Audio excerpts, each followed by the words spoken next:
আসসালামু আলাইকুম বন্ধুরা, পপিস রেসিপির পক্ষ থেকে জানাচ্ছি আপনাদের সকলকে আন্তরিক শুভেচ্ছা। আশা করছি আপনারা সকলে ভালো আছেন। আমিও আমার পরিবারের সকলকে নিয়ে অনেক ভালো আছি, আলহামদুলিল্লাহ। বন্ধুরা, বর্তমান বাংলাদেশের পরিস্থিতি যে অবস্থা, আমাদের আর কি দুঃখ প্রকাশ করা ছাড়া আর কিছুই নেই। বন্ধুরা, আমরা কি করব? শুধুমাত্র দোয়া করতে পারবো যে সকল বাচ্চারা, স্টুডেন্টরা এই কোটা আন্দোলনে নেমেছে তাদের জন্য অনেক অনেক দোয়া করছি। আল্লাহ যেন তাদেরকে হেফাজত করে, তারা যেন তাদের কোটা আদায়ের আন্দোলনে সফল হতে পারে। বন্ধুরা, অনেক দুঃখ ভরা, কষ্ট ভরা মন নিয়ে আজকে রেসিপিটা আপনাদের সাথে শেয়ার করছি, কিন্তু কিছুই করার নেই। ইউটিউবে যেহেতু কাজ করি, রেসিপি তো শেয়ার করতে হবেই। বন্ধুরা, থাক, কথাগুলি রেখে দিলাম, মনের দুঃখ মনেই রাখলাম। আজকে আপনাদের সাথে একটা রেসিপি শেয়ার করব। বন্ধুরা, আজকে আমি কলকাতা স্টাইলে জালি পরোটা রেসিপিটা শেয়ার করব। বন্ধুরা দেখুন, এখানে কি কি উপকরণ নিয়ে নিয়েছি। দেখুন বন্ধুরা, এখানে আমি নিয়ে নিয়েছি চালের গুঁড়ি। আমার চালের গুঁড়িটা শুকনো ছিল, সেজন্য আমি কি করেছি, আবার এই চালের গুঁড়িটাকে ভিজাবো, আবার একটু রেস্টে রেখে দিব, দেরি হয়ে যাবে, ভিডিওটা বড় হয়ে যাবে। সেজন্য আমি এখানে 1.5 কাপ পরিমাণ চালের গুঁড়ি প্রথমে ভিজিয়ে রেখে দিয়েছিলাম। আর এখানে আমি দিয়ে দেবো বন্ধুরা 1 কাপ পরিমাণ আটা। বন্ধুরা, আজকে আমি আটা দিয়েই তৈরি করব। আর এখানে আমি দিয়ে দেবো বন্ধুরা স্বাদ মতো লবণ, দিয়ে দেব বন্ধুরা স্বাদের ব্যালেন্সটার জন্য এখানে আমি দিয়ে দেব বন্ধুরা 2 চামচ চিনি। চিনি দেওয়ার পরে বন্ধুরা এটা আমি দিয়ে দিব একটা ডিম। এখন আমি বন্ধুরা এতে পানি মিশিয়ে পাতলা একটা ডো তৈরি করে নেব। তাহলে বন্ধুরা আমি ডোটা তৈরি করে নিচ্ছি। দেখুন বন্ধুরা, আমি কিন্তু ডোটা তৈরি করে নিয়েছি। এটা কিন্তু অনেকটা পাতলা একটা ডো হবে। দেখুন, অনেকটা পাতলা। এখন প্রশ্ন, আমি জালি পরোটাগুলি কি দিয়ে তৈরি করব? আমার কাছে তো কোনো ছাঁচও নেই, মেশিনও নেই। আজকে আমি জালি পরোটাটা তৈরি করব। বন্ধুরা, এরকম প্লাস্টিকের বোতল কিন্তু আমাদের সবার ঘরেই আছে। এই বোতলটাকে আমি মুখটা দেখুন একটু ছিদ্র করে নিয়েছি। এই বোতলটা দিয়েই আজকে আমি জালি পরোটাটা তৈরি করব। তাহলে আমি ব্যাটারের কিছুটা অংশ এই বোতলটাতে ভরে নিচ্ছি। দেখুন বন্ধুরা, ব্যাটারটা কিন্তু আমি ভরে নিয়েছি। আপনারা চাইলে বোতলটা বড় নিতে পারেন। চলুন তাহলে এখন আমরা পরোটাগুলি তৈরি করে নিচ্ছি, জালি পরোটা।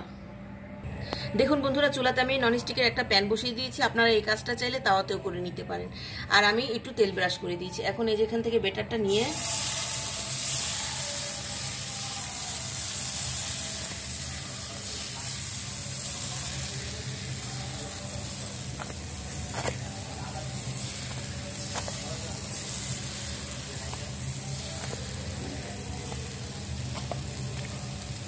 এখন কিছুক্ষণ এভাবে রেখে দিতে হবে। এক সাইডটা ভাজা হওয়ার পরে রুটিটাকে উল্টিয়ে ভেজে নিতে হবে। দেখুন বন্ধুরা, নিচের সাইডটা কিন্তু হয়ে গেছে। এই পর্যায়ে আমি অল্প একটু উল্টিয়ে দেবো বন্ধুরা, তারপরে ওই সাইডটা একটু করে নিব। দেখুন, একটা পিঠা তৈরি হয়ে গেল, পরোটা। এরকম করে আমি আরো একটা পরোটা দিয়ে দেবো। তাহলে এই পরোটাটাকে আমি তুলে নিচ্ছি। দেখুন বন্ধুরা, আরেকবার আমি তেল ব্রাশ করে নিয়েছি। এখন এখানে আমি আরেকবার দিয়ে দেবো।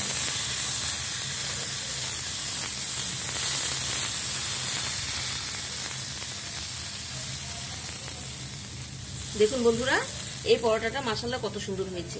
আপনারা যেরকম মন চায় সেরকম শেপ দিয়ে পরোটাগুলি তৈরি করে নিতে পারেন, কোনো সমস্যা নেই।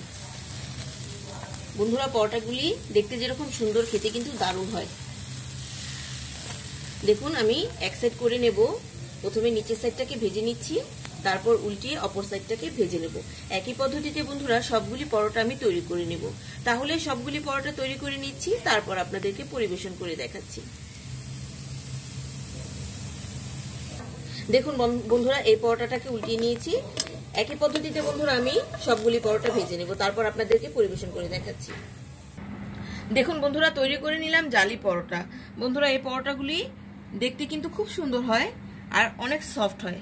দেখুন, একেবারেই সফট, খেতে কিন্তু দারুণ সুস্বাদু মজাদার হয় এই পরোটাগুলি। আজকে আমি গরুর মাংস তরকারি দিয়ে এই পরোটাটা পরিবেশন করলাম। আপনারা চাইলে ভর্তা দিয়ে, হাঁসের মাংস দিয়ে বা খাসির মাংস দিয়ে, যে কোনো মাংস দিয়ে পরিবেশন করতে পারেন। আশা করছি আজকে আমার এই জালি পরোটা রেসিপিটা আপনাদের সবার কাছে ভালো লাগবে। যদি ভালো লেগে থাকে তাহলে অবশ্যই কিন্তু আমার চ্যানেলটা সাবস্ক্রাইব করতে ভুলবেন না। পাশে থাকা বেল বাটনটা অল ক্লিক করে রাখবেন যাতে আমি নতুন কোনো ভিডিও ছাড়ার সাথে সাথে আপনাদের কাছে পৌঁছে যায়। আর অবশ্যই নিত্য নতুন সহজ ভিডিও দেখার জন্য পপিস রেসিপির সাথে থাকবেন। আর যে বন্ধুরা আজকে আমার এই ভিডিওটা ফেসবুক পেজ থেকে দেখছেন তারা অবশ্যই পেজটাকে ফলো দিয়ে রাখবেন। আজ তাহলে এখানেই শেষ। সবাই ভালো থাকবেন, সবাই সুস্থ থাকবেন, সবাই পপিস রেসিপির সাথে থাকবেন। আসসালামু আলাইকুম।